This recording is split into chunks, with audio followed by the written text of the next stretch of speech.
live straight from hell. Welcome back to Hell Talk. Tonight we will be interviewing four special, lovely guest stars.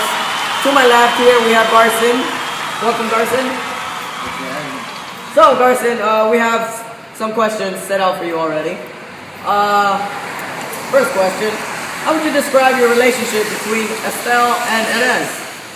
Well, I really wouldn't say they're my friends nor foes.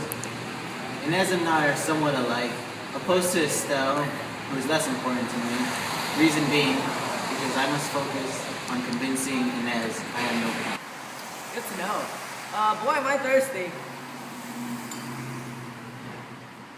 So, next question, Garson. Garson, you're looking pretty sleepy. You want to take a load off? Oh, you can't, because you're in hell. How do you feel about that, staying awake forever since you can't sleep in hell? Well, I don't feel sleepy. I don't feel exhausted. Me to sleep just doesn't count. It's irrelevant here, so it's irrelevant to me. So, Garson, why do you think the bell is there if it doesn't work?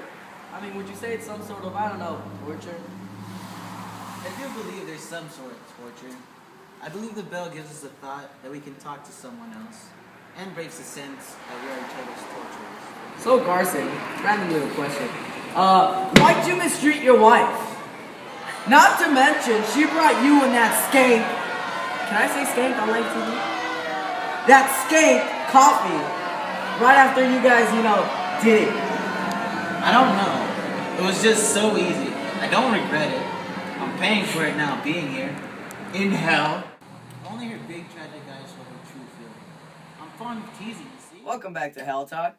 Last episode of Hell Talk, we were in the bowels of hell. Now we're in the cramped hallway of hell because of technical difficulties. We're still here with Garson. Welcome, Garson. So, Garson, instead of staying to try to convince Inez that you're not a coward, why didn't you just leave when the door was open? Don't you think that actions speak louder than words? Because she herself knows what it's like to be a coward.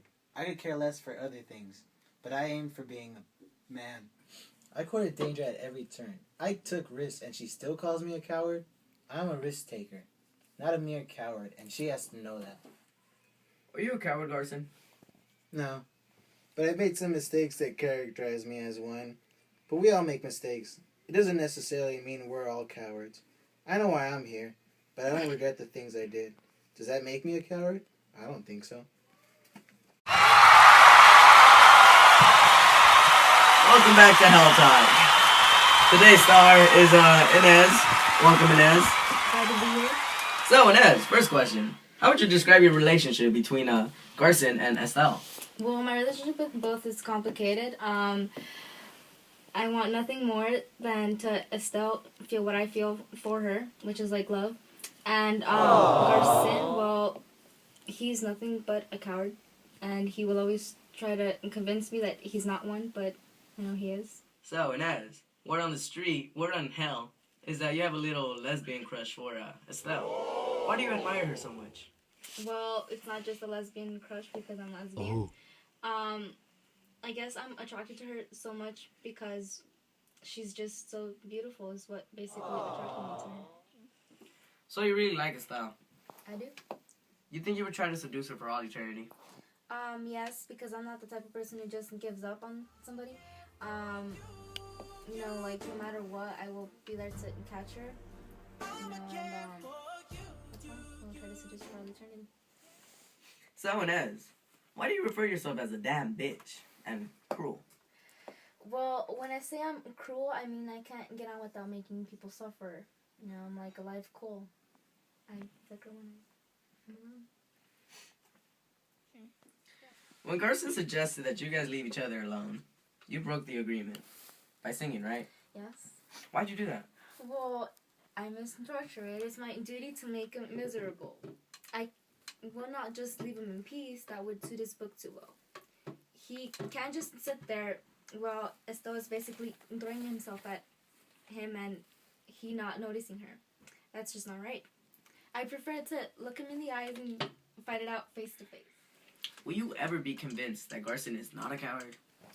No, because that's what the fun is all about.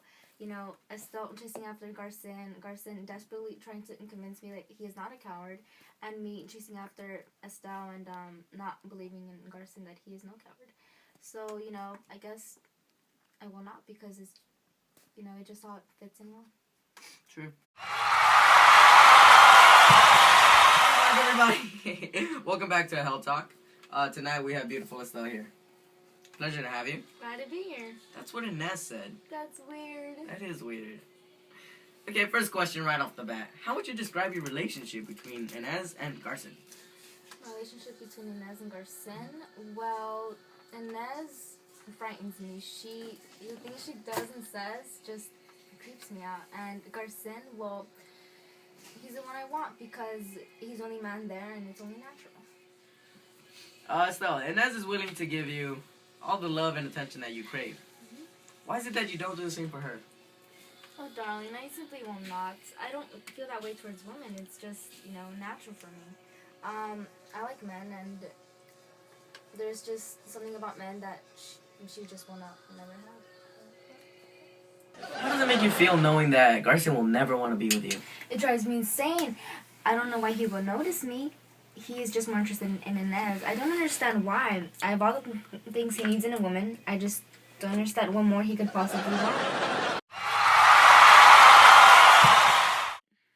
Welcome back, everybody. Back to Hell Talk. Our last guest star is the most important one. He's actually the author of the play. I'd like to welcome John Paul Sartre to the stage, to the talk show. Welcome. Okay, John Paul Sartre, Mr. Sartre. Very handsome, may I add. Why doesn't the bell work? Thank you for having me. You're very handsome too. You see, I made the bell as not working because, well, to torture them. Like, let's say you would have came every time they rang the bell. It would have just taken the whole purpose of hell away. So that's why it doesn't work. So, Mr. Sartre, why these three characters? Please, belay. Mr. Sartre is my father's name. Call me John. Well, anyway, I chose these three characters specifically because they fit best. They all hate each other because they're all alike, in the sense that they're all cowards. So, Mr. Sartre, why can't the characters leave? Or why don't they? Good question, Ballet. You see, even though Garson said that he would leave, Estelle along with him, they don't leave. Because they're cowards, you see? Garson would just rather sit and, take the easy way out and stay and try to convince Inez that he's not a coward, but, that will never happen. Next question, please. I have Pilates at 10. Mr. Sartre, in the beginning of the play that you wrote, when Garson arrived in hell, he wasn't expecting it to be, well, the way it was, with the furniture and the walls and, why don't you just, make hell the way everyone thinks of it as to be? Like, with fire and the boom and the bang. Well, Valet, good question. Very smart, very handsome man you are. Well, I wanted to show the readers that there isn't just a physical hell, but also a psychological hell. Ow. To those who know you the most, to those you cannot stand, that would make you want to suffer that physical torture, it's profound. It's unheard of. Which is why I chose this type of hell rather than the typical, stereotypical other hell. Okay, Mr. Sartre, last question. If Garson would have left when the door first opened, what would he have faced? That's a very good question, Valet. See, if Garson would have left, he wouldn't have faced anything. I made it so that, he doesn't leave. If he would have left, that just wouldn't have fit the character.